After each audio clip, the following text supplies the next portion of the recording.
Heading দেখে ক্ষুব্ধ হওয়ার কোনো কারণ নাই, এটা ক্লিক বেইট হেডিং না। বিশ্বাস করেন, আমার চোখের সামনে লিওনেল মেসিকে আমি ভয় পাইতে দেখছি এবং ভয়ে চিৎকার করে উঠতে দেখছি। তো সেটা মজার গল্প, এমন না যে খুব ভয়ঙ্কর গল্প। সেই গল্পটা একটু শেষের দিকে করি, আকর্ষণটা থাক। আর শেষের দিকে না করে উপায়ও নাই, ধারাবাহিকভাবে যদি গল্প করতে করতে যাই ওটা একটু শেষের দিকের ঘটনা। আসল গল্পটা হচ্ছে যে লিওনেল মেসিরে আমার দেখার ঘটনা। ও আমার মনে হয় লিওনেল মেসিরে আমি যত কাছ থেকে দেখছি, এইটা আপনারা আমার একটু ঈর্ষা করতে পারেন যে বাংলাদেশে খুব কম লোক এত কাছ থেকে লিওনেল মেসিকে দেখছে।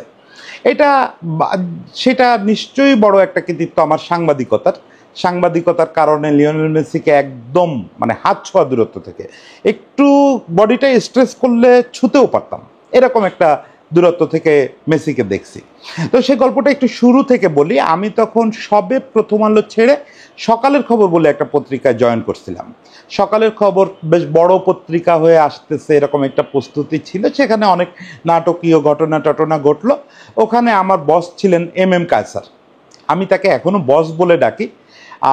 ইনফ্যাক্ট আমার জীবনের সবচেয়ে আনন্দের রিপোর্টিংয়ের টাইম বা ফিচার লেখার টাইম কাটছে সকালের খবরে, ওই কায়সার ভাই সহ ওই পুরো টিমটার সঙ্গে। ওই টিমে আমাদের অপু দাদু ছিল, অপু দাদু গত করোনার সময় মারা গেছে। আজকে দাদুর কথা স্মরণ করি, দাদুর জন্য শ্রদ্ধা থাকলো। অপু দাদু এই যে গল্পগুলো বলতেছি মেসিকে নিয়ে, এটার পিছনে দাদুর একটা বড় রোল আছে, সেটা সময় সাপেক্ষে শুনবেন। যখন ইসে জয়েন করলাম সকালের খবরে, তখন মূলত দীর্ঘদিন আমাদের পত্রিকাটা বের হয়নি, অলমোস্ট 6 মাস। ওই সময় আমরা রোজ ডামি করতাম, বিভিন্ন ধরনের ডামি নিউজ করতাম, মানে প্র্যাকটিস যেটাকে বলে। আর এটা মোটামুটি পত্রিকায় প্রচলন যে কোনো পত্রিকা বের হওয়ার আগে 6-7 মাস ধরে পত্রিকা ইনহাউস একটা কপি বের হয়। ওই কপিটা দেখে আসলে ঠিকঠাক করা হয় যে ফাইনালি আমরা এরকমই পত্রিকাটা বের করব কি না। তো এইটাকে বলে ডামি, আমরা ওই ডামিতে কাজ করতাম। তো এর মধ্যে বিশ্বকাপ আসলো, বিশ্বকাপ করলাম ডামি থাকা অবস্থায়, এবং তখন মাত্র বিয়ে করছি, বউ নিয়ে বিশ্বকাপের ম্যাচ করতে গেছিলাম চিটাগাঙে। সেখানে গেলে বস বললেন যে বউ নিয়েই যেহেতু আসছেন তাইলে এক কাজ করেন, রাঙামাটি ঘুরে আসেন, রাঙামাটি আর কক্সবাজার গিয়ে হানিমুন করে আসেন। বলছেন যে কি একটা আরামের পরিবেশে ছিলাম। তারপর আমাদের পত্রিকা বাজারে আসলে যথারীতি আমার কাজ হলো ক্রিকেট নিয়ে কাজ করা। ক্রিকেট রিপোর্টিং করতেন আরিফুর রহমান বাবু, বাংলাদেশের সর্বজন শ্রদ্ধেয় রিপোর্টার এবং অন্যতম সিনিয়র রিপোর্টার। অন্যতম রিপোর্টার ছিলেন কায়সার ভাই নিজে, এম কায়সার।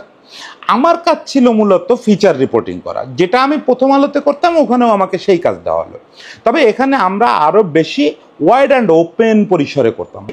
এই ক্রোড়পত্রটায় আমরা যে কোনো কাজ নাই, আজকে যে ধরনের গল্প বলতেছি, ধরেন ডিমারিয়ার জীবনের গল্প থেকে শুরু করে আপনার নানা ফুটবলারের জীবনের গল্প, ক্রিকেটারের জীবনের গল্প।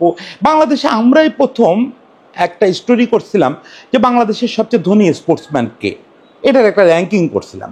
এটার জন্য কায়সার ভাই রীতিমতো বা কর অফিসে দৌড়াদৌড়ি করা, আয়কর বিভাগ থেকে শুরু করে নানা জায়গায় দৌড়াদৌড়ি করে তথ্য সংগ্রহ করে আমরা মোটামুটি একটা রিপোর্ট করছিলাম। এটা বললাম বোঝানোর স্বার্থে যে আমরা ওই জিনিসটাকে কত ডেডিকেটেডলি করছি, এবং ওইখানে আমার একটা প্রাণ ভূমিকা ছিল, আমি প্রচুর ফিচার করতাম ওইটার জন্য। ক্রিকেট নিয়ে ব্যস্ত আছি, হুট করে দেখতেছি যে মেসিরা আসতেছে। আগেও কয়েকবার আসার গুঞ্জন শোনা গেছে, কিন্তু আসে নাই শেষ পর্যন্ত। এবার ফাইনাল হয়ে গেল, মেসি আসবে, আর্জেন্টিনা ফুল টিম আসবে, 2010 যে ওয়ার্ল্ড কাপ টিমটা খেলে আসছে সেই টিমটাই আসবে। মাচেরানো ক্যাপ্টেন, একেবারে ফুল স্টারডাস্টেড একটা টিম খেলবে এখানে। তারা হচ্ছে নাইজেরিয়ার বিপক্ষে। নাইজেরিয়ায়ও তখন বেশ কয়েকজন স্টার আছে। তো আমরা সবাই এক্সাইটেড। আমি আসলে আমার পাশে যখন এই আর্জেন্টিনা নাইজেরিয়া বিষয়ক আলোচনাগুলো হয়, তখন আমি একটু চুপচাপ করে থাকি যে আসলে আমাকে তো কেউ ওখানে পাঠাবে না, আমি তো ক্রিকেট বিট করি। তারপরেও মনের ভিতরে খুব গুমড়ে মুচড়ে যায় যে আহারে, একটা মিনিটের জন্য যদি এই অ্যাসাইনমেন্টটা পাইতাম। আমার আশেপাশে এই আর্জেন্টিনা নাইজেরিয়া ম্যাচ নিয়ে আলোচনা হয়। আমাদের তখন মূল ফুটবল রিপোর্টার হচ্ছে তানজিম, এখন বাংলা ট্রিবিউনে কাজ করে। দুর্দান্ত ইয়াং জেনারেশনের অন্যতম সেরা রিপোর্টার। তো তানজিম আর কায়সার ভাই নানা রকম প্ল্যানিং করে, অ্যাক্রেডিশন কার্ড নিয়ে আলোচনা হয়, আমার কাছে কেউ কিছু বলে না। আমি মানে ক্রিকেট নিয়ে এমনভাবে ভাব করে যে আমি শুনতেছি না, কিন্তু ভাই একদম মন প্রাণ পুরোটা পড়ে আছে ওদের কথায়, যে যদি বাই চান্স বলে দেবব্রতর জন্য একটা কার্ড করা দরকার, কেউ কিছু বলে না। একদিন তানজিম অ্যাক্রেডিশন কার্ডগুলো নিয়ে আসলো। আমরা তো জানি যে কায়সার ভাইয়ের আর তানজিমের অ্যাক্রেডিশন হবে। কায়সার ভাই টেবিলে কার্ড, কায়সার ভাই আমারে ডাক দিল, দেবু এদিকে আসেন। আমি উঠে গেলাম, গেলে কায়সার ভাই তানজিমরে বললো দেন দেবুর কার্ড দেন।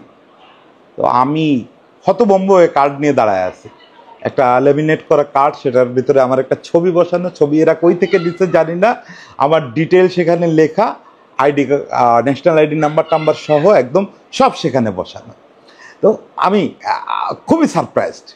তারপরে কাছে ভাই আরেকটা জিনিস বললো যে দেবু মাঠের ম্যাচটা তানজিম কাভার করবে, আপনিও ম্যাচে থাকবেন, কিন্তু এর বাইরে যা কিছু হয় এই শেরাটন হোটেলে তাদের ওঠা থেকে শুরু করে এর বাইরে মেসি বিষয়ক যত ব্যাপার আছে এই ব্যাপারটা আপনি সামলাবেন। আপনি শুধু রিপোর্টিং করবেন, ফিচার করবেন তা না, আপনি পুরো ব্যাপারটা কোঅর্ডিনেট করবেন। মানে আমি জাস্ট জিজ্ঞেস করতে পারছিলাম যে বস আমারে কেন? তো বললো যে আমার জানা মতে বাংলাদেশের সবচেয়ে বড় মেসি ভক্ত জার্নালিস্টদের ভিতরে আপনি একজন, ফলে এই চান্সটা আপনারা অবশ্যই দেওয়া উচিত, যে মেসিকে এত কাছ থেকে কাভার করার চান্স, লাইফ টাইম চান্স, ফলে আপনার অবশ্যই এখানে থাকা উচিত এবং আপনার করা উচিত এটা। তো মানে এটা স্রষ্টা কায়সার বাইরে দিয়ে এই জিনিসটা আমার হাতে পাঠাইছিলেন, সেই সুযোগটা নিলাম। পরদিন থেকেই কাজে লেগে পড়লাম, ক্রিকেট টিকেট একদম গোল্লায় গেল। ক্রিকেট তখন আমাদের কি একটা সিরিজ শেষ হচ্ছে এইটুক মনে আছে, কিন্তু সেটা নিয়ে আমি আর বদার্ড না, সেটা মূলত বাউবাই দেখতেছিলেন। তো আমরা আগে থেকে বিভিন্ন রকম জিনিস শুরু করলাম। প্রথমে হচ্ছে বঙ্গবন্ধু স্টেডিয়াম তখন অনেকটা ঢেলে সাজানো হলো, স্পেশালি প্রেস বক্স এবং ড্রেসিং রুম। ড্রেসিং রুম এবং প্রেস বক্স, এটা আর্জেন্টিনার একটা অগ্রবর্তী দল আসলো আগে বাংলাদেশে, তারা তিনটা জায়গায় ফোকাস করলো। এক হচ্ছে শেরাটন হোটেলে অ্যাকোমোডেশন অ্যান্ড ফুডিং, দুই হচ্ছে মাঠের ড্রেসিং রুম, আর হচ্ছে পিচটা। এই তিনটাতে তাদের কিছু সুপারিশ ছিল, সেই সুপারিশ অনুযায়ী এই অগ্রবর্তী দল প্রায় 2 মাস আগে বাংলাদেশে এসেছিল। এসে এরা একটা সুপারিশমালা করলো, সেই সুপারিশমালা অনুযায়ী সংস্কার কাজ শুরু হলো। এখন যেখানে বঙ্গবন্ধু স্টেডিয়ামে ড্রেসিং রুমটা দেখেন ফুটবলের, এই ড্রেসিং রুম ছিল না। এটা বঙ্গবন্ধু স্টেডিয়ামে খুব নিম্নমানের একটা ড্রেসিং রুম ছিল, মূলত প্রেস বক্সের নিচের দিকটায় ওখানে ছিল। ওই ড্রেসিং রুম ইন্টারন্যাশনাল ফুটবল চলার মতো না, আর্জেন্টিনার নাইজেরিয়া ম্যাচ সেখানে হতে পারে না। একদম 5 স্টার কোয়ালিটির ড্রেসিং রুম তৈরি করা হলো। আমরা নিয়মিত যাচ্ছিলাম দেখতে যে কি হচ্ছে সেখানে। বাইরে থেকে আনা লেদার ফোম দিয়ে সিটিং অ্যারেঞ্জমেন্ট করা হলো, ভিতরে স্পা করার জায়গা, তারপর শাওয়ার নেওয়ার জায়গা, হট শাওয়ার, অমুক তমুক নানা রকম। এখন আমি জানি না সেগুলো আছে না ভেঙে ফেলছে না ওই নষ্ট হয়ে গেছে, আমি কি অবস্থায় আছে জানি না, কিন্তু যা করা হলো ভাই এইটা একেবারে ধরেন আমরা শুধু টিভিতে দেখছি, টিভিতে তো আর ড্রেসিং রুম ওইভাবে দেখতে পাই না, জাস্ট গল্প শুনছি যে ইন্টারন্যাশনাল ফুটবলের ড্রেসিং রুম এরকম হয়। আমি ক্রিকেট ড্রেসিং রুম এতবার দেখছি, তারপরেও ওই ড্রেসিং রুম দেখে আমি মোটামুটি হতভম্ব হয়ে গেছি যে ভাই কি বানাচ্ছে। 11টা খেলোয়াড়ের জন্য আলাদা আলাদা বাথ নেওয়ার জায়গা, আইস বাথ নেওয়ার জায়গা, হট বাথ নেওয়ার জায়গা, সব কিছু আলাদা অ্যারেঞ্জমেন্ট, সে একটা এলাহি ব্যাপার। পিচ যদিও আর্জেন্টিনা যে স্ট্যান্ডার্ডে ডিমান্ড করছিল, ঘাস যেরকম হওয়ার কথা ছিল, আমরা রিপোর্ট করতেছিলাম, আমাদের তানজিম রিপোর্ট করতেছিল যে পিচ সেই স্ট্যান্ডার্ডে পৌঁছায় নাই। এটা দুর্ভাগ্যজনক ছিল, তারপরেও আর্জেন্টিনার প্রতিনিধিরা শেষ মুহূর্তে এটা মেনে নিয়েছিল। প্রেস বক্সও ঢেলে সাজানো হলো, যেহেতু আর্জেন্টাইন জার্নালিস্টরাও আসবে, ইংল্যান্ডের কিছু জার্নালিস্ট আসবে, ইন্ডিয়ান কয়েকজন জার্নালিস্ট আসবে, তারাও অ্যাক্রেডিশন নিচ্ছে, ফলে প্রেস বক্সটাও অনেকটা ঢেলে সাজানো হলো।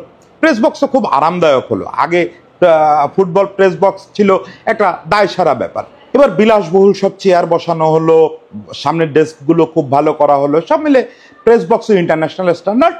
তবে এই ধরনের প্রেস বক্স আমরা ক্রিকেটে আগে থেকে অভ্যস্ত ছিলাম, ক্রিকেটের চেয়ে খুব ভালো হলো প্রেস বক্স তা বলবো না, কিন্তু ড্রেসিং রুমটা এলাই ব্যাপার ছিল, এটা আমার বিশেষ করে মনে থাকবে। তো সেগুলো নিয়ে রিপোর্টিং করতেছিলাম। এর ভিতরে কায়সার ভাই আমাকে একটা নতুন আইডিয়া দিলেন, এটা একেবারে জেনুইন কায়সার ভাইয়ের আইডিয়া ছিল। কায়সার ভাই বললেন যে দেবু একটা জিনিস দেখেন তো দেবব্রত, ওই যে শেরাটন হোটেলটা মিন্টু রোডের কয় নাম্বার ভবন? তো আমি দেখলাম এটা 1 নাম্বার ভবন। তো বললো যে আপনি 1 নাম্বার মিন্টু রোড, মেসিদের জন্য তৈরি হচ্ছে 1 নাম্বার মিন্টু রোড, এই নামে একটা ফুল পেজ কাভারেজ যাবে। এইটার মধ্যে আমরা মেসিরা কি খাবে, কই থাকবে, তাদের জন্য স্পেশাল কি অ্যারেঞ্জমেন্ট হচ্ছে, শেরাটন কর্তৃপক্ষ কি করতেছে, আর্জেন্টিনা থেকে কি ব্যবস্থা আসতেছে, এসব কিছু থাকবে। তো আমি চলে গেলাম শেরাটন হোটেলে। একটা খুব ভাগ্য ভালো ছিল, ওই সময়ের যিনি বিপণন কর্মকর্তা ছিলেন শেরাটন হোটেলের, এখন যেটা ইন্টারকন্টিনেন্টাল হোটেল শাহবাগ মোড়ে আর কি, তো ওই বিপণন কর্মকর্তা খুব কোঅপারেটিভ মানুষ ছিলেন। ও ওইখানে গিয়ে যেটা জানতে পারলাম যে মেসিদের খাওয়া দাওয়া নিয়ে আসলে আমার খুব বেশি রিপোর্টিং করার সুযোগ নাই। কারণ হচ্ছে মেসিদের খাওয়া দাওয়াটা করার জন্য মেসিদের একটা শেফ টিম এখানে চলে আসছে। তো আর্জেন্টিনার বাবুর্চিরাই মূলত চলে আসছিল, তাদের একটা বড় স্টাফ আসছিল, এবং আর্জেন্টিনার প্লেয়াররা যে খাবার খাবে এগুলো মূলত ইতালি, আর্জেন্টিনা এবং ইংল্যান্ডের বিভিন্ন জায়গা থেকে শেরাটন হোটেলে আগে চলে এসছে। মানে ওদের জন্য আলাদা একটা কিচেন ছেড়ে দেওয়া হলো, শেরাটন কর্তৃপক্ষ ওদের জন্য আলাদা একটা কিচেন ছেড়ে দিল। সেখানে মূলত আর্জেন্টাইন খেলোয়াড়দের জন্য প্রত্যেকের জন্য কাস্টমাইজড মেনু করে প্রত্যেকের খাবার দাবারের ব্যবস্থা করা হলো। ওই খাবারে আসলে শেরাটন কর্তৃপক্ষের কোনো হাত ছিল না, ফলে কি খাবার খাবে, অমুক করবে তমুক করবে, এটা শেরাটন কর্তৃপক্ষ আমাদের জানাতে পারলো না। আমি জানাচ্ছি একটু পরে যে কিভাবে জানলাম। শুধু তারা জানাতে পারলো যে তারা আপ্যায়নের জন্য কীভাবে বিশেষ ব্যবস্থা করছে, তাদের ফ্লোরগুলো কিভাবে সিকিউর করা হচ্ছে, মেসি কত নাম্বার রুমে থাকবে, রুম নাম্বারটা ভুলে গেছি, এই জিনিসগুলো আমরা ছোট ছোট মানে টুকিটাকি টাইপের স্টোরি করলাম। কিন্তু খাবারের ব্যাপারটা আমার মাথা থেকে যাচ্ছিল না, যে মেসিরা কি খাবে বাংলাদেশে এসে, এই জিনিসটা একটু জানা দরকার। মানে বাংলাদেশে এসে মানে কি, ওরা এইরকম রেগুলেশন টাইমে কি খায়, এটা তো একটু জানা যাবে এখন। তো আমি যেটা করলাম, আমি হচ্ছে ওই মানে একটু সাংবাদিক হিসাবে যেগুলো আমরা করে থাকি, একটু ওই যে ওখানকার শেরাটনের যিনি শেফ ওনার সঙ্গে খাতির জমায় ফেললাম। খাতির জমানোর পরে উনি আমাকে একটা জিনিস দিলেন। ইনি শেরাটনের মূল শেফ ছিলেন না, ফলে ওই সময়ের শেফকে আবার আপনারা কেউ গিয়ে ধরেন না। উনি আমাকে একটা কাগজ ফটোকপি করে দিলেন। এই কাগজটা মূলত আর্জেন্টাইন যে শেফ টিম তাদের একটা কাগজ।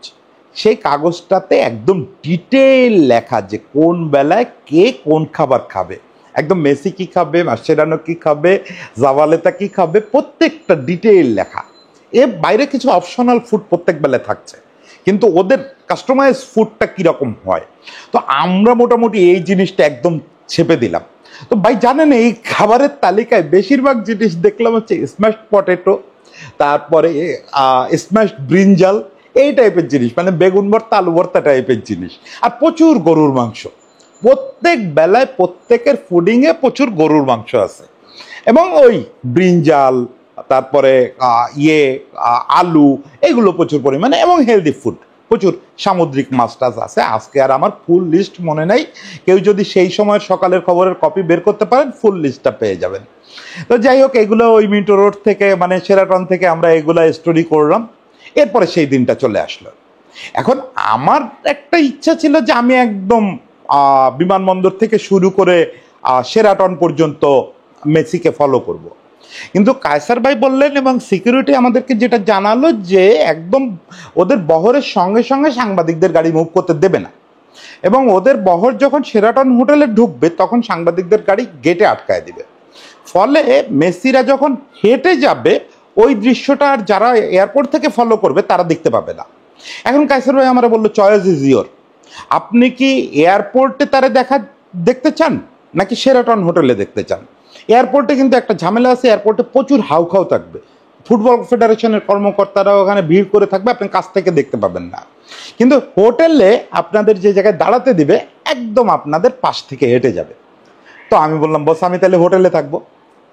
তানজিম ইয়েতে চলে গেল, এয়ারপোর্টে চলে গেল, এয়ারপোর্টে ওদের রিসিভ করা হলো। পরে তানজিমের কাছে শুনছি যে ফুটবল ফেডারেশনের 11 জন কর্মকর্তা, 11 জন না, সম্ভবত 15 জন কর্মকর্তা 15টা খেলোয়াড়ের জন্য 15টা মালা নিয়ে দাঁড়ায়ছিলেন। সবাই এত বেশি এক্সাইটেড ছিল, 15 জনই মেসির গলায় মালা পরায় দিচ্ছে। একটা মুহূর্ত আসলো যে মেসির আর দেখা যাচ্ছে না, মেসি 15টা মালার নিচে ঢাকা পড়ে গেছে। তো এটা আমি ওনাদের দোষ দেই না, আমার হাতেও যদি জাবালেতারে পরানোর জন্য মালা থাকতো আমি ওটা জাবালেতারে না পরায় মেসিরেই পরায় দিতাম। এটা মানে দুনিয়া জুড়ে মানুষ তাই করতো, সবাই নার্ভ হারায় ফেলছিল। তো ওখান থেকে আর্জেন্টিনা দল রওনা হলো, আমাদেরকে জানালো, তানজিম ফোন করে জানালো যে টিম রওনা হয়ে গেছে। আর সিকিউরিটিও এদিকে খুব অ্যাটেনশন হয়ে গেল। আমরা প্রথমে ছিলাম হচ্ছে আগের সেরাটনটা কারোর যদি মনে থাকে, মাঝখানে একটা লবি মতো জায়গা ছিল, এন্ট্রান্স থেকে ঢুকেই ডান হাতে মাঝে একটা গোল জায়গা ছিল লবির মতো। ও আমাদেরকে কি করা হলো, ওই লবিতে রেখে দেওয়া হলো সাংবাদিকদের, এবং ওটা কর্ডন করে দেওয়া হলো, রোপ দিয়ে কর্ডন করে দেওয়া হলো যে কোনোভাবেই আমরা ওই পাশে আসতে পারবো না। একদম মানে আমরা এখানে দাঁড়ানো, মেসিদের হেঁটে যাওয়ার জায়গা হচ্ছে এরকম, মানে আপনার 1.5-2 বিঘত তফাৎ, এখান থেকে হেঁটে যাবে। আমাদেরকে এজেন্সির সিকিউরিটি ইনচার্জ যারা আছেন, বড় বড় এজেন্সির লোকেরা ছিলেন ওখানে, নিরাপত্তা এজেন্সির বাংলাদেশের, তো আমাদেরকে সিকিউরিটির একজন এসে ব্রিফ করলেন যে দুটো কাজ করা যাবে না, কোনোভাবেই এই কর্ডনটা ব্রেক করা যাবে না। সেটা যদি করেন আপনাদের আমরা জার্নালিস্ট হিসাবে তখন মর্যাদা দেখাতে পারবো না, আমরা সরাসরি অ্যারেস্ট করব। আর 2 নাম্বার যেটা করা যাবে না সেটা হচ্ছে কাউকে ডাক দেওয়া যাবে না, লিওনেল বলে ডাক দেওয়া যাবে না, বা সার্জিও আগুয়েরোর ডাক দেওয়া যাবে না, কাউকে ডাক দেওয়া যাবে না। আপনারা এখানে দাঁড়াবেন, এখান থেকে ছবি তুলবেন, এখান থেকে দেখবেন, সব ঠিক আছে, কোনো কিছুতে কোনো বাধা নেই, কিন্তু এই দুটো কাজ করা যাবে না। কোনোভাবে কর্ডন ব্রেক করবেন না, কোনোভাবে কাউকে ডাক দেবেন না। ওকে, আমরা সবাই মেনে নিয়ে দাঁড়ায় আছি। পাশাপাশি দাঁড়ায় আছি আমি, মোস্তফা মামুন, দেশ রূপান্তরের এখনকার সম্পাদক, রাজীব হাসান তখন প্রথম আলোতে, এখন আবুল খায়ের গ্রুপের ডিজিটাল ব্র্যান্ডিংয়ের হেড, রুবেল আবিদ এখনো প্রথম আলোতে আছেন। এই 4 জনের কথা মনে পড়তেছে, আর কে ছিলেন না ছিলেন মনে নেই। মামুন ভাই, আমি, রাজীব। বাংলাদেশে যদি পাগলা আর্জেন্টিনার সমর্থক জার্নালিস্টের তালিকা করেন, আমাদের 3 জনকে আপনার 1, 2, 3-এ রাখতে হবে। কাকে একে রাখবেন সেটা আপনাদের ব্যাপার। আমরা 3 জন একদম শক্ত করে হাত ধরে, পরস্পরের হাত ধরে দাঁড়ায় আছি, কারণ আমরা জীবনের, মামুন ভাই এর আগে কয়েকটা বিশ্বকাপ করছে, মামুন ভাই অনেকবার অনেক বড়, মেসিরাই এর আগে 2 বার দেখছে মামুন ভাই কাছ থেকে। তারপরেও মামুন ভাই শিভারিং, মামুন ভাই মানে আমি বুঝতেছি মামুন ভাইও কাঁপতেছে। আর বাকিদের অবস্থা তো বলাই বাহুল্য, হু হু করে সাইরেন বাজতেছে, গাড়িগুলো সব এসে দাঁড়ালো। একটা গাড়ি একদম সেরাটনের ওই কাচের গেটের মুখে এসে দাঁড়ায় গেল, গেটটা ওইটার সঙ্গে টাচ করে, না গেট অপোজিটে। এবার হচ্ছে নামা শুরু করলো, প্রথম 2-3 জন সাপোর্ট স্টাফ ঢুকলো। আমার বিরক্তি লাগতেছে, আরে সাপোর্ট স্টাফ ঢুকতেছে, কই সেই লোকটা, কই সেই দেবপুত্র, কই খোঁজ নাই। পাবলো জাবালেতা ঢুকলো, হিগুয়েন ঢুকলো, ওই ওটামেন্ডি ঢুকলো, একে একে ঢুকতেছে সবাই। তারপরে সবার নাম তো এখন এই মুহূর্তে মনে করতে পারতেছি না, সবাই ঢুকতেছে একেবারে, মানে সবাই নেমে গেল। আমি বললাম মা, তাইলে কি মেসি আসে নাই? পাশ থেকে রাজীব বলতেছে এই আগুয়েরও তো আসে নাই। মানে সবাই নেমে গেছে, এরপরে 1.5-2 মিনিট কেটে গেছে, এই দুজনের কোনো দেখা নাই। তো আমরা তার মানে ধরে নিচ্ছি ও মা, তাই মানে কি ওই যে একবার চীন সফরে যেরকম হয়েছিল, মেসি যাবে বলে যায় নাই, তাই হলো কি না, মেসি আসে নাই। পরে দেখি সার্জিও আগুয়েরো আর মেসি আস্তে আস্তে নেমে আসছে। মেসি একটা হাফ প্যান্ট পরা, 3/4 না, একদম হাফ প্যান্ট পরা, আর্জেন্টিনার ওই যে আপনার ওদের ট্রাভেল কিট যেটাকে বলে, ট্রাভেল কিটের জার্সিটা পরা, আর চুলটা একটু ছোট করে কাটা। এর আগে যখন টিভিতে দেখছি তখন আরেকটু বড় ছিল মনে হলো, চুলটা একটু ছোট করে কাটা। আগুয়েরো আগে হাঁটতেছে, আগুয়েরোর সঙ্গে কথা বলতে বলতে ও হাঁটতেছে, সামনে থেকে হেঁটে যাচ্ছে, আমরা অবশ হয়ে দাঁড়ায় আছি। মানে ভাই কোনোভাবে বলে বোঝানো সম্ভব না ওই মুহূর্তের অনুমতি। ওই যে ডিয়েগো ম্যারাডোনারে দেখে 1986 সালে আমাদের শ্রদ্ধেয় সাংবাদিক, মানব জমিনের বর্তমান সম্পাদক মতিউর রহমান চৌধুরী, তখন ইত্তেফাকের রিপোর্টার, লিখছিলেন যে স্বপ্ন হইলেও সত্যি মারাডোনাকে চোখের সামনে দেখিলাম। তো এই কথাটা যে কত বড় সত্যি, এই অনুভূতিটা যে কত বড় অবিশ্বাস্য, সেটা ওই দিন বুঝলাম যে মেসি আমার সামনে থেকে হেঁটে যাচ্ছে, আমার নিঃশ্বাসের ছোঁয়ার দূরত্বে, হাত ছোঁয়ার দূরত্বে। আমি চাইলে মেসিকে খপ করে ধরে ফেলতে পারি, সেইটা তো ধরা যাবে না। কিন্তু যখন হেঁটে একটু সামনে চলে গেছে, আমার তখন সব নিষেধাজ্ঞা ভুলে গেছি। আমার মনে হয়েছে দিস ইজ মাই, আমার জীবনের এইটা শেষ আমার ওর সঙ্গে কথা বলতে হবে। আমি লিও বলে চিৎকার করে উঠছি, ও পিছন ফিরে তাকাইছে, তাকায় আমারে দেখতে পাইছে কিনা আমি জানি না, এতগুলো মানুষ আমরা দাঁড়ানো, কে ডাক দিছে সেটা তো আর বোঝার কথা না, জাস্ট পিছন ফিরে দাঁড়ায় একটু কয়েক সেকেন্ড বা মিনিট খানেক দাঁড়ায় থাকলো, তারপরে সাংবাদিকদের সবার দিকে একটু হাত নাড়ালো, নাড়ায় হাসলো, হেসে স্প্যানিশে কি একটা বললো বুঝতে পারি নাই, কিছু একটা বললো যে সবাইকে হয়তো শুভকামনা জানালো বা কিছু একটা স্প্যানিশে বললো, জীবনটা ধন্য হয়ে গেল। আমি জাস্ট মামুন ভাইয়ের হাত ধরেও এখানে বসে পড়ছি, মানে আমি মামুন ভাই আর রাজীব মনে হচ্ছে যে আমাদের মানে জীবনটা ধন্য হয়ে গেছে, জীবনটা একদম ধন্য হয়ে গেছে।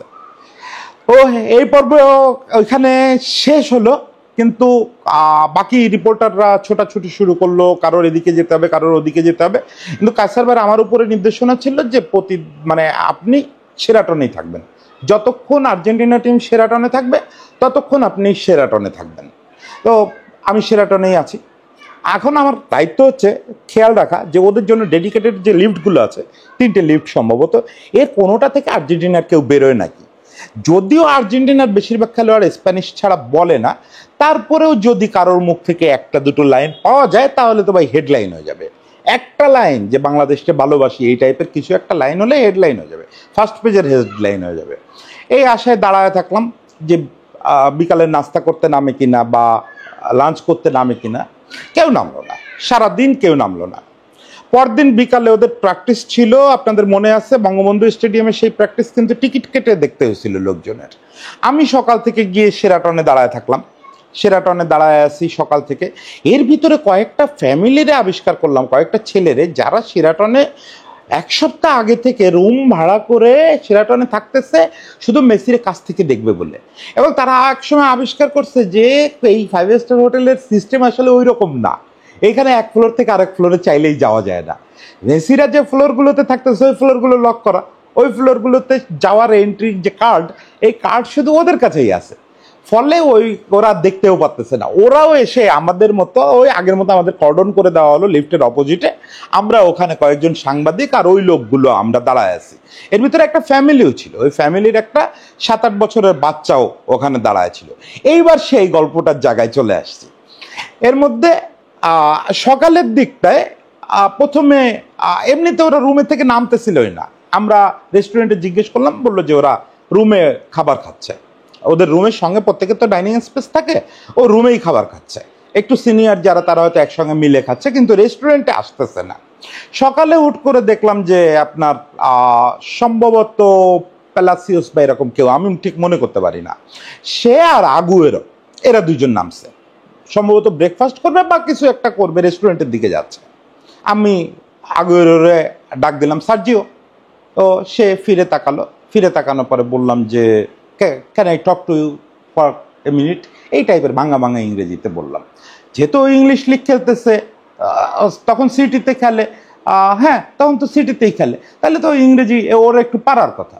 তো সে দিব্যি হেসে বলল যে নো ইংলিশ প্লিজ। এখন কি করবো, আমরা তো কেউ স্প্যানিশ জানি না, তা আমরা থ্যাংক ইউ বলে করে আসলাম। খানিক পরে দেখি পাবলো জাবালেতা নামছে। জাবালেতা এখন তো কমেন্ট্রি করে, আপনারা দেখেন ও কত সুন্দর ইংরেজি বলে। ও নামছে, ও ইপিএলে এত কাল ধরে খেলতেছে, আমি তো কনফার্ম যে জাবালেতার কাছ থেকে 2 লাইন পাওয়াই যাবে। জাবালেতারে অফার করলাম, সেও বলে নো ইংলিশ প্লিজ।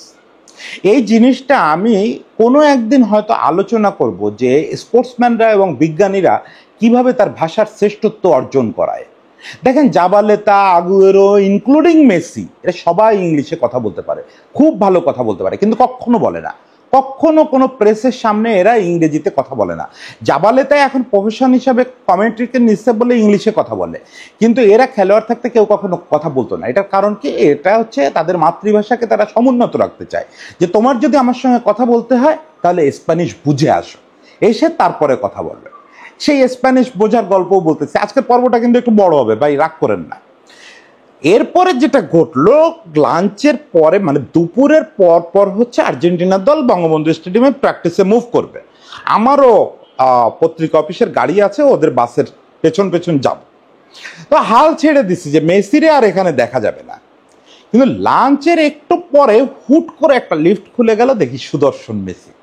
কিন্তু এই যে ফিল করার আগে এই 6-7 বছরের একটা বাচ্চা, যে বলছিলাম একটা ফ্যামিলি আছে, ওই বাচ্চা মেসি মেসি বলে চিৎকার করে ওই লিফটের দিকে দৌড়ায় গেছে।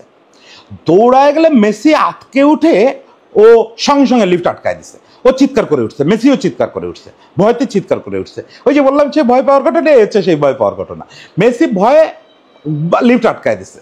মানে heat of the movement Messi বুঝতে পারে নাই যে এই বাচ্চাটা কেন তার দিকে দৌড়ায় আসতেছে। মেসি মেসি বলে যে দৌড়ায় আসতেছে, ও যে ওরে ভালোবেসে দৌড়ায় আসতেছে এটা সে বুঝতে পারে নাই।